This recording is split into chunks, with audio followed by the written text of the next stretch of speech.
ప్రభు నందు ప్రియులారా, ప్రభు నామమున మీకు వందనములు. ఈరోజు దేవుని యొక్క వాక్య ధ్యానము తిమోతేయులకు రాసిన 2వ పత్రిక 2వ అధ్యాయము 3వ వచనము. క్రీస్తు యేసు యొక్క మంచి సైనికుని వలె నాతో కూడా శ్రమను అనుభవించుము.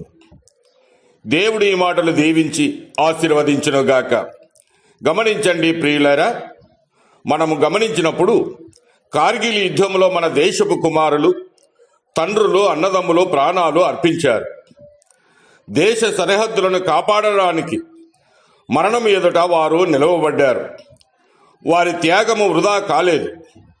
వారిని అమరవీరులని గర్వంగా పిలిచాం. సైనికుడు స్వచ్ఛందంగా శిక్షణ పొందుతాడు. శ్రమను ముందుగానే అంగీకరిస్తాడు. కుటుంబాన్ని మరిచి దేశ గౌరవాన్ని ముందు ఉంచుతాడు. గెలుపో ఓటమో కాదతనికి ప్రధానమైనది. కర్తవ్యమే ముఖ్యము.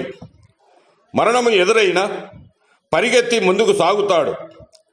అయితే క్రీస్తు సైనికుడు ఎవరు? క్రీస్తు శ్రమ అనుభవాల్లో పాలు పంచుకునేవాడు, తీర్మానానికి కట్టుబడినవాడు, నియమ నిబంధనలతో పోరాడే సమర్పణ కలవాడు. మార్గము ముళ్లతో నిండిన, చివరికి మరణం ఎదురైనా అంతము వరకు నమ్మకముగా నిలిచేవాడు. శిలువ మర్మాన్ని ప్రకటించడము అతని ప్రధాన లక్ష్యం. మనుషులను సంతోషపెట్టడము కాదు, దేవుని రాజ్యాన్ని నిలిపే సంకల్పము. ప్రతి పోరాట కెరటాన్ని ఎదుర్కొంటూ ఆత్మలను సంపాదించేందుకు పరితపించే యోధుడు. అపవాది ప్రగల్భాలు పలికినా భయపడడు. అతని ఆయుధము ప్రార్థన, అతని బలము వాక్యము, అతని ధైర్యము శిలువ. భూదిగంతముల వరకు వెళ్ళి కల్వరి ప్రేమను ప్రకటించేవాడు శిలువ సైనికుడు.